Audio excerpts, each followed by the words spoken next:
Police make an arrest in a bloody subway attack that a witness says was racially motivated. 36-year-old Mark Matthew of the Bronx is charged with assault.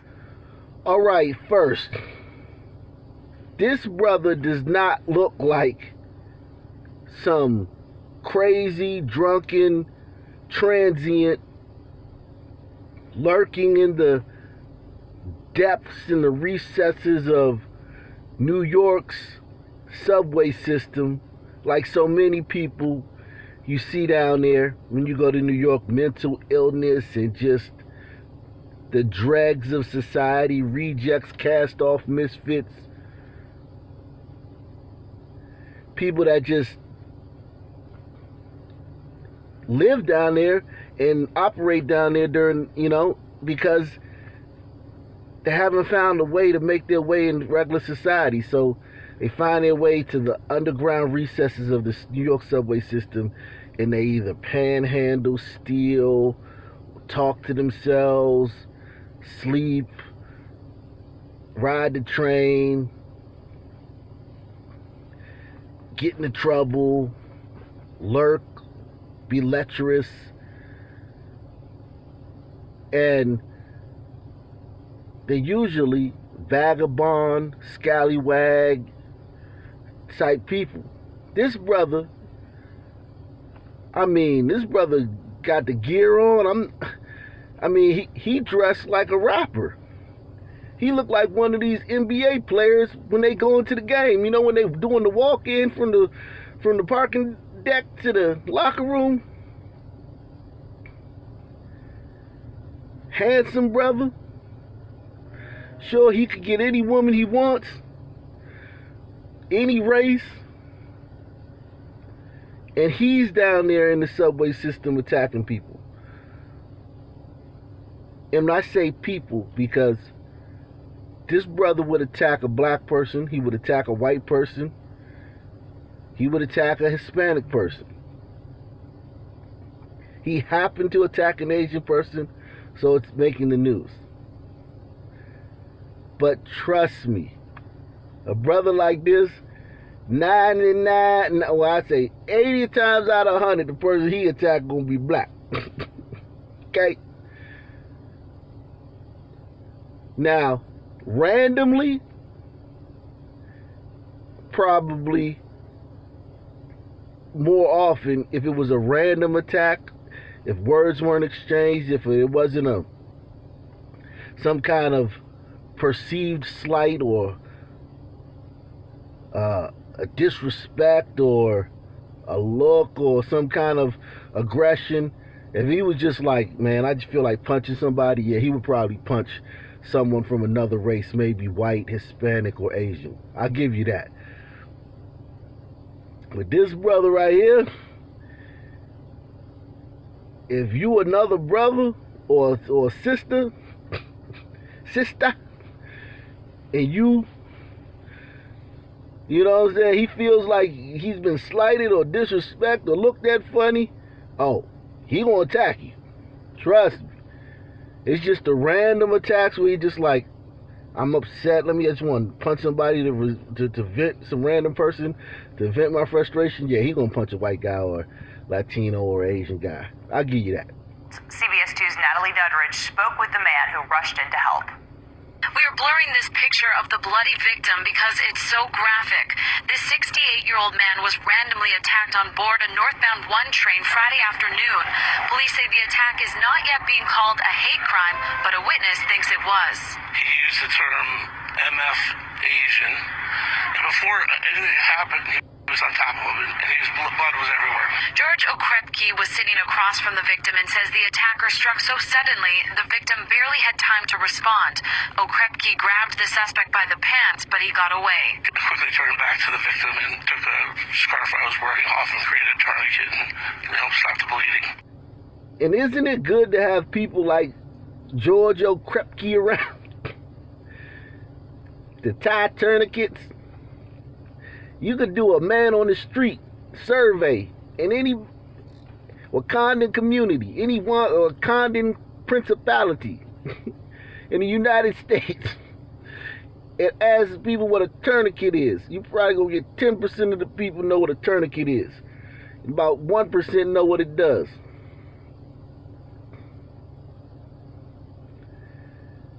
Or know how to, or have the wherewithal to do that in a life-saving situation. That's why I always say, if I'm ever in dire need of medical attention or just help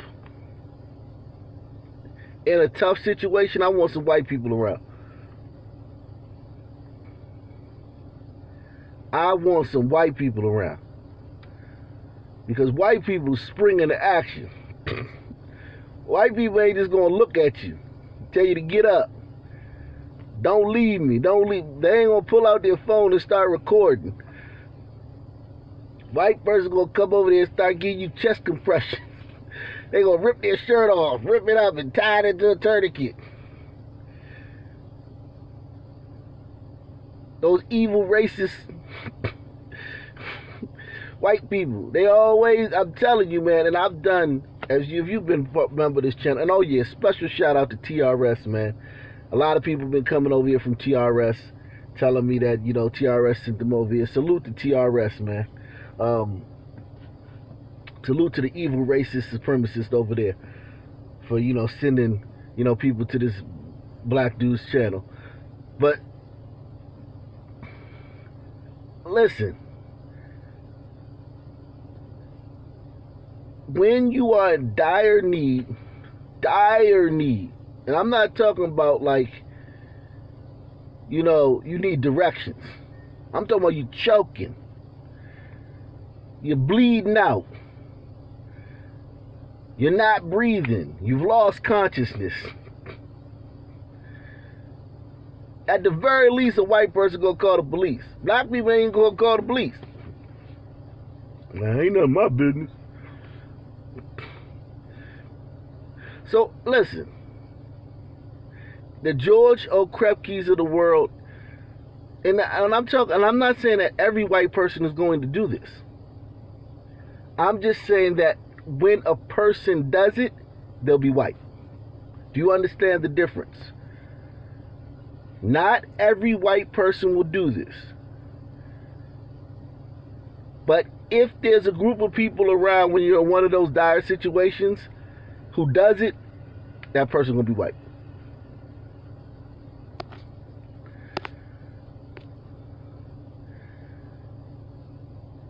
So, we're being a little hyperbolic, aren't we, George? Comparing this to 9/11?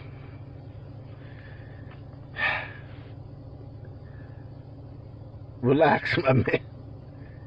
Take a chill pill. Breathe.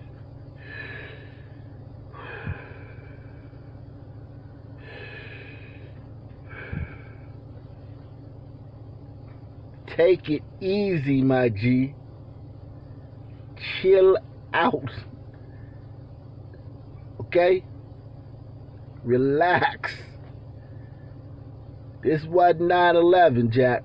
EMS arrived and the victim was taken to a hospital. Okrepke, who says he escaped one of the World Trade Center towers on 9/11, said he felt the same kind of disbelief watching this happen. I don't understand why Asian people are being targeted in this country. For many Asian Americans, violence and racism is a daily experience. They call me Kung Flu, calling me the Chinese virus. It's very dangerous because the Chinese, people push the Chinese, is very scary. Police are also looking for this man in a suspected hate crime. They say he punched a 66-year-old Asian man in the face Saturday morning on Allen Street on the Lower East Side. Here in Flushing, this group is calling for a civilian defense patrol team to be visible in neighborhoods in Queens with large Asian communities. So, they want a special group of people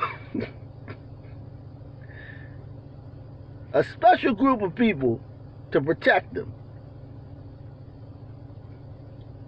You mean the police? Because you had the police. This is the same thing that we saw in Atlanta with the Buckhead Blue thing they're trying to do down there. It was all defund the police, defund the police. You know, after that guy beat up those two cops took one of the cops' taser and shot the other cop with that taser, and then they returned force, and he ultimately passed away in Atlanta. Remember that? That Saint Rayshard. They wanted to defund the police. 6 months later, they want their own security force to protect them. But they had it was called the police. You had it. Same thing here in New York.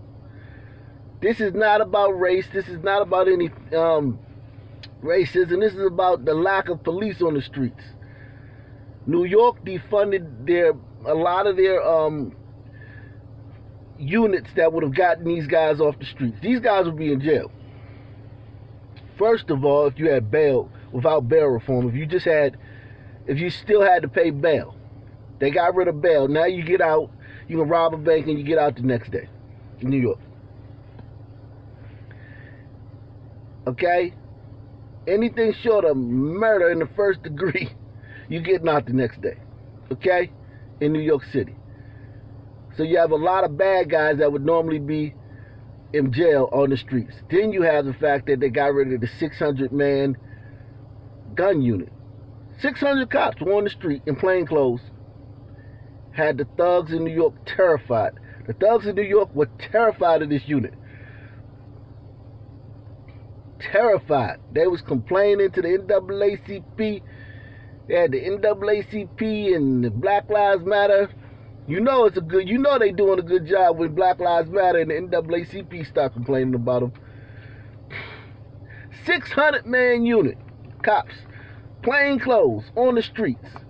The thugs ain't know who was who. They gotta operate in the recesses, and they gotta be on guard, and they never know who they dealing with. They never know if they go up to rob this person or they go up to assault this random person, whether this guy may be a plainclothes officer. So the thugs was on their heels. They never knew when they stepped out the house if they were a known gang member, a reputed gang member, been arrested plenty of times, had a case file down at the New York City Gang Unit Task Force headquarters. It was being watched. They never knew if they stepped out of their house if somebody was going to run up on them and arrest them or frisk them down and pat them down and find a gun on them and lock them up. So the thugs in New York was very, very, very, very, very, very, very, very, very, very tentative when they left the house. It wasn't easy for them. Now, they got rid of that unit, and the thugs is just out here doing whatever they want to do. And a lot of Asian people are falling victim. And I'm not going to let these Asians off so easily, because they were big proponents of the defund the police movement. In May, the end of May, after May 25th, June, July, August, September, November, December, and then around December 14th, once Biden got elected, because, you know, it was a little discrepancy. They had to count the votes over and over again. Once it was official, Biden won. From that moment on, it's been black folks attacking us all over the place. And white people too. But it's mainly black people. But we're not going to say it on the news. We just going to say that. But on the news, they're going to blame it on white people. But we telling them, if you look online and you look everywhere else and you look on the local news, like we do here, when we cover the local news stations, local news in San Francisco, the local news in New York, because it's really concentrated in those two places. And then you had one in Atlanta the other day, but that was at a brothel, so whatever.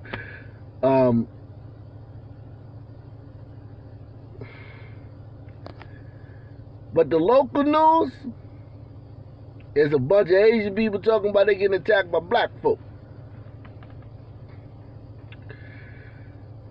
Okay?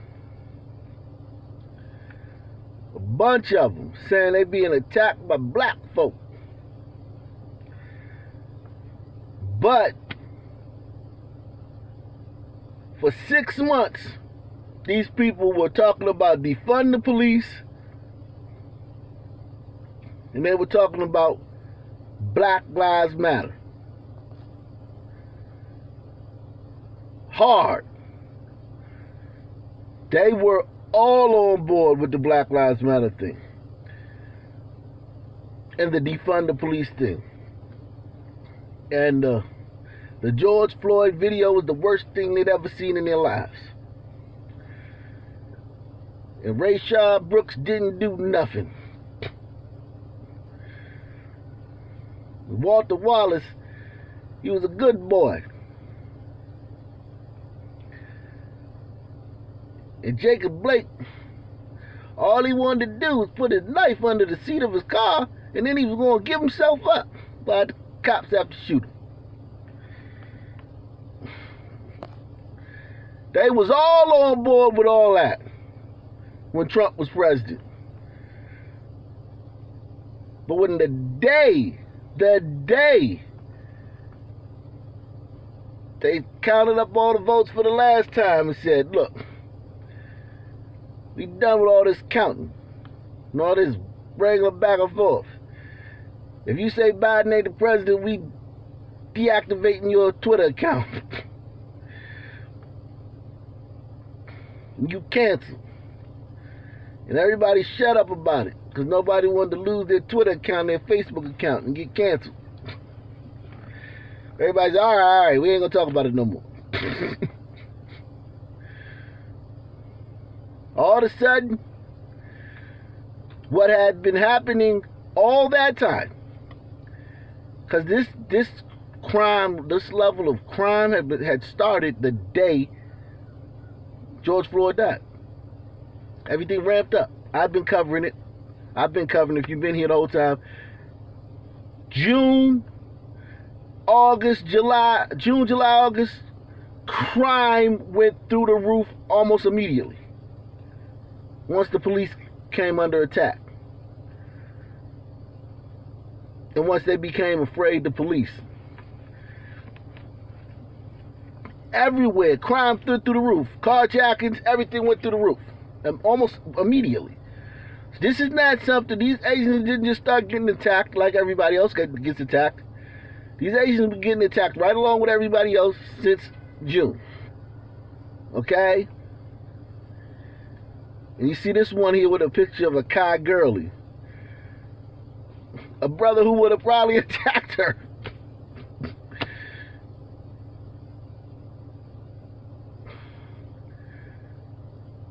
Not because she was Asian, but just because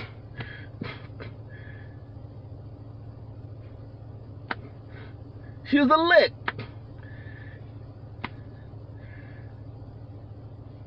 She got something he want.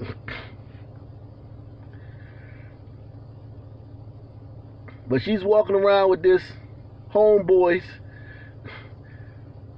picture and yelling at cops in the middle of the street. She's walking down the street yelling at cops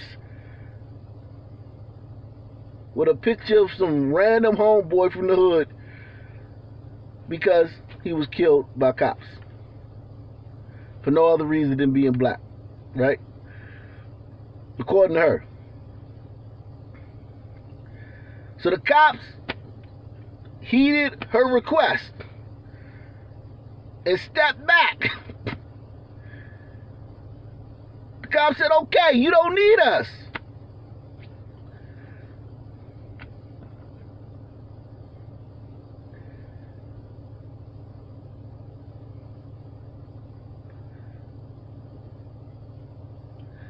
And now they want a special force.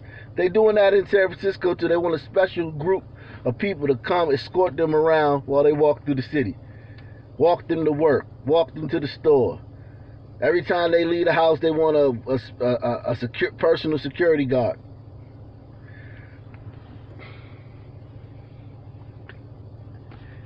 I mean, that's literally what they're saying. They want personal security guards when they walk around the cities.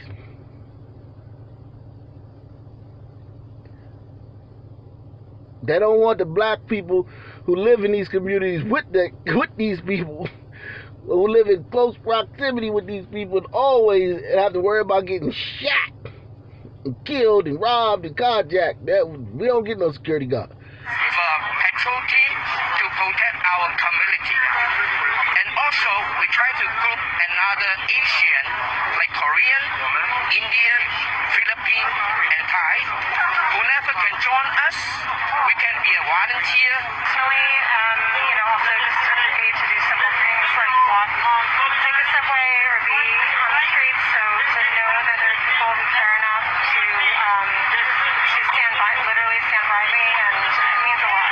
Volunteers will wear these yellow vests and be a presence on the street, focusing on solutions, not fear. In Flushing, Queens, Natalie Duddridge, CBS 2 News. And listen, it was a wave. I get it. It was a wave, man. That whole Black Lives Matter stuff, it swept the country up. Asians, I don't know if Asians saw this as a thing, like, okay, we're gonna jump on this, and then when we gonna wait, bide our time, and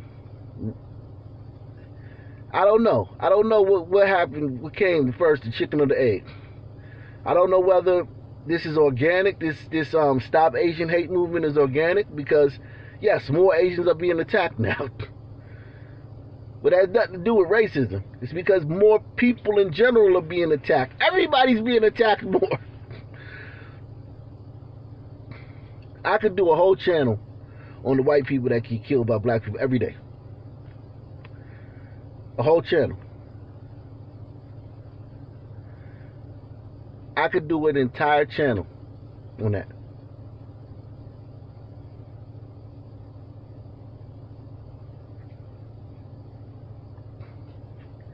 And I have to hunt for stories where white people are killing black people.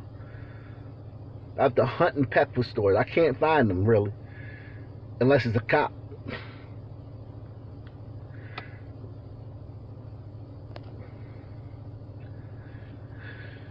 But this is what they asked for, man.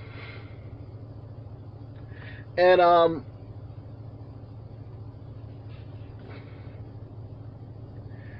it's very interesting that as soon as the Democrats get in power, it's so crazy how that works out, man. Back in '92, the Democrats got in power after 12 years of Republicans, because remember, Reagan was president and then George Bush was president. So you had 12 years of Republican rule from 80 to 92.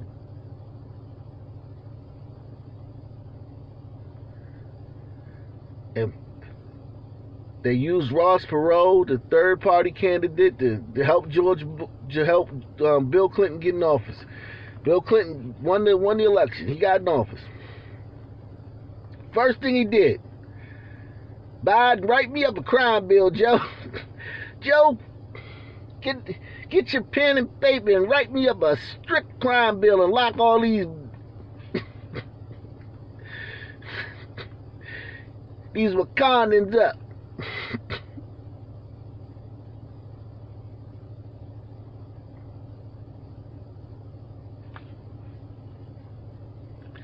Fast forward.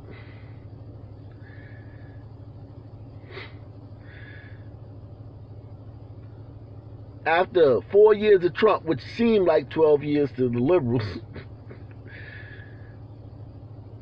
get a Democratic president. First thing, we got Stop Asian Hate. And it's black folk doing it. Could be a coincidence, man. It could be a coincidence.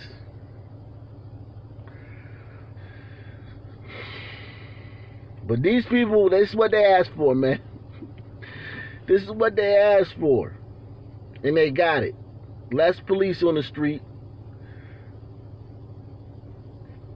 You know, killing black young men, young career criminals for no reason. I'm still waiting for the black, the high value black man get killed by a cop. We still ain't seen none of that. It's only career criminals. But these people didn't want career criminals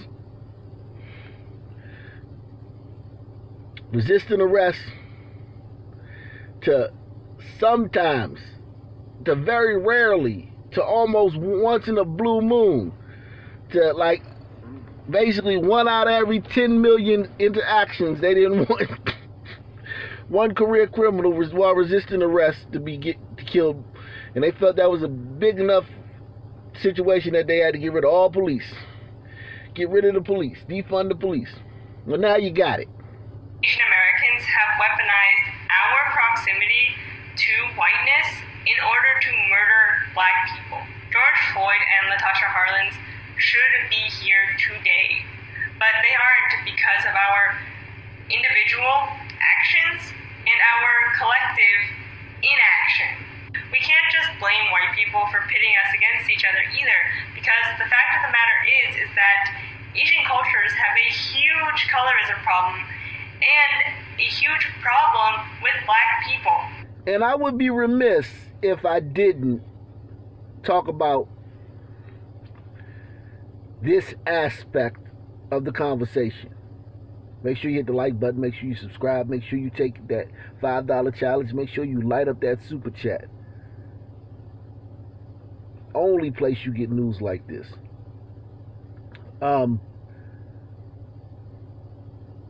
Asian Americans and black Americans have always been at odds to some degree. And it ain't been a one-way street.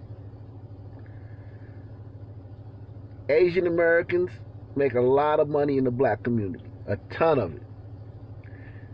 Black Americans ain't made a penny in the Asian community. Not a penny, not a red cent. So let's go on and see this article from CNN, of all people. It's a common rule in Asian American households. Don't bring home a black boyfriend or girlfriend. So that's the first sentence in the article. It's common. It's a common rule. The rule.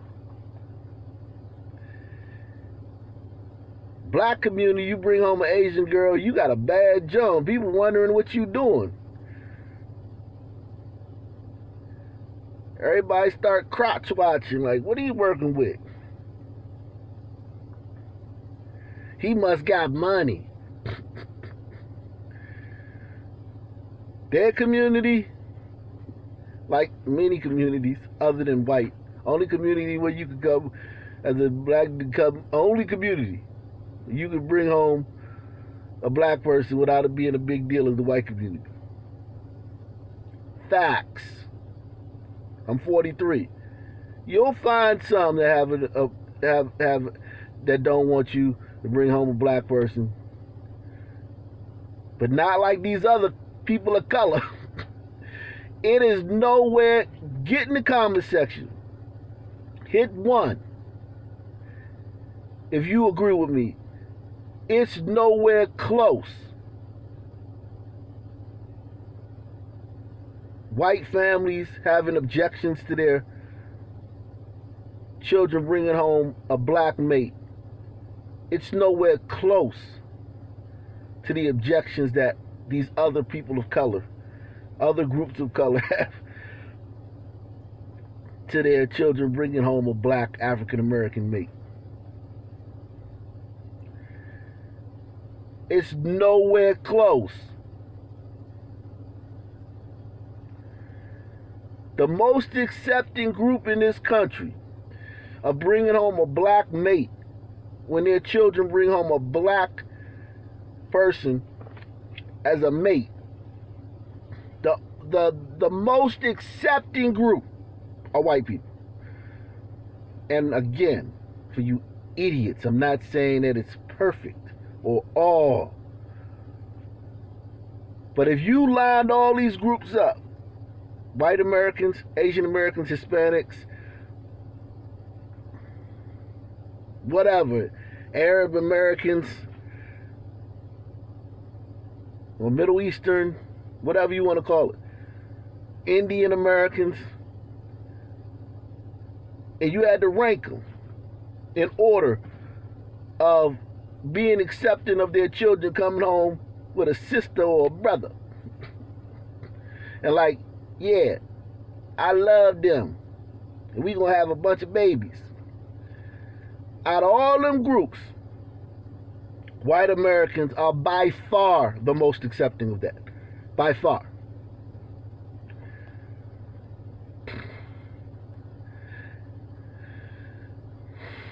So it goes on to say, and it's in order many young Asian Americans ridicule or challenge when talking with their parents.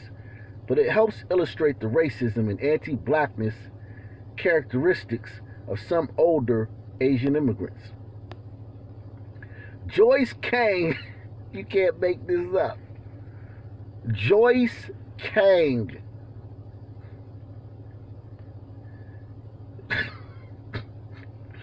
You can't make this stuff up. Joyce Kang, a 30-year-old Korean American from Washington, D.C., has heard her friends share similar experiences. Dating or marrying a black person is not preferred within the Korean community, Kang told CNN. People have heard that said to them directly from their parents. But George Floyd's death, a guy who definitely you better not bring home if you ain't the least.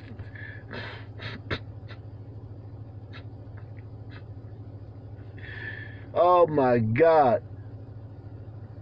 The dude that Asian American parents would least want you to bring home. If you had to bring home anybody,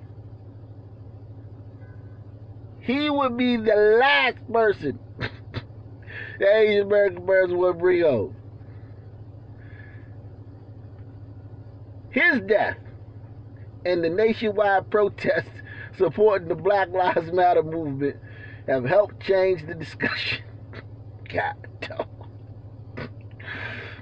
Young Asian Americans are increasingly engaging in difficult conversations with their parents and community about uprooting their anti-black sentiments and supporting African Americans.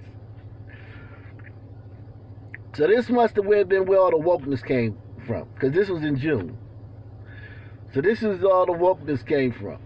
No good deed goes unpunished, boy. No good deed goes unpunished.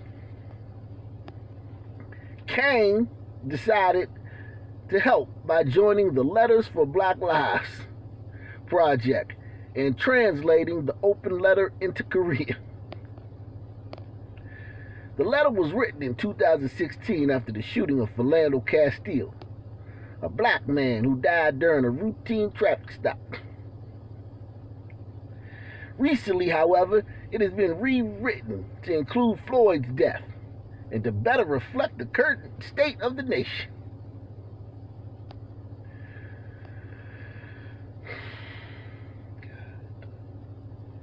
Hit that like button, hit that PayPal, hit that Cash App, man. Hit that Super Chat. And also get a channel membership. Oh, God. I'm doing this for y'all, man. I would not read this if it wasn't for y'all, man. The letter goes on to say, Mom, Dad, Uncle, Auntie, Grandfather, Grandmother. We need to talk. She want to talk to the people most likely to get pushed down or sucker punched by some random brother while they walking down the street. God, dog. This is like the Twilight Zone. These are the most vulnerable people. This is like 90% of the people that Asians that got attacked. Mom, Dad, Uncle, Auntie, Grandfather, Grandmother. We need to talk. You may not have many black friends, colleagues, or acquaintances, but I do. Black people are a fundamental part of my life. They are my friends, my neighbors, My family, I'm scared for them.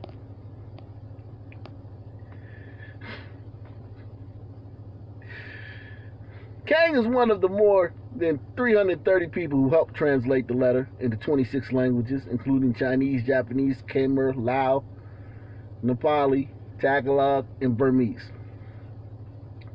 Each version varies because translators have incorporated different racial issues that are specific to their communities. The whole spirit behind this is that it is very much a template for how to help other people have these conversations, said Adrian Massa,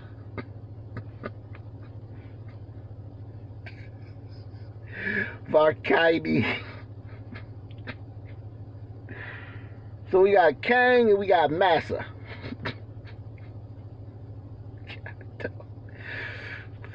One of the project's administrators who translated the letter into Persian. We really encourage translators to make it something that makes sense for your community. The letter, directed at South Asians, mentions their own feelings of discrimination and violence after 9/11, when members of our community were blamed for bringing terrorism. The Korean letter acknowledges the protest and struggle felt by South Korea under 35 years of colonial rule by Japan. But all the letters connect these different experiences of oppression to African Americans and the sometimes violent discrimination they face. The Asian American community does not experience the systemic racism that the black community faces, Kang said. I acknowledge that. These conversations are difficult and hard to have within our own homes. But we are still in a position of privilege. That it's a choice to have these discussions. Whereas black families need to have these conversations because of safety and real lived experiences.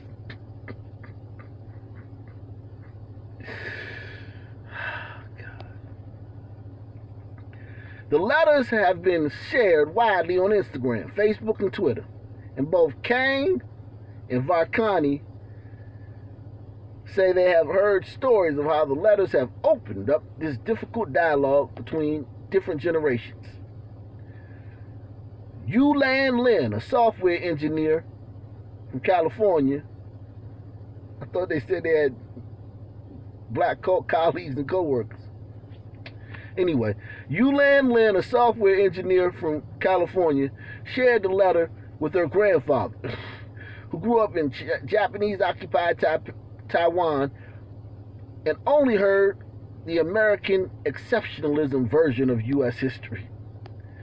Over the weekend, my sister went through the Japanese version of Letters for BL with my grandfather, and something clicked in him, Lynn tweeted. He started seeing racism in America as a systemic human rights issue. On Tuesday, he asked me follow-up questions. We started revising his understanding of American history, more specifically, deconstructing the myths that 1, racial discrimination ended after slavery, and 2, the U.S. is an equal opportunity country, Lynn wrote.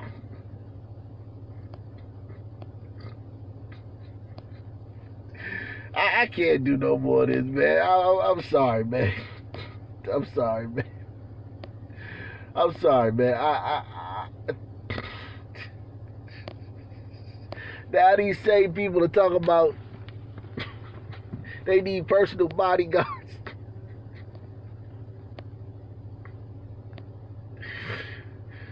To walk around predominantly black neighborhoods or walk around cities where 99% of the crime is committed by young black men. Get in the comment section, like, subscribe, donate. Peace, I'm out.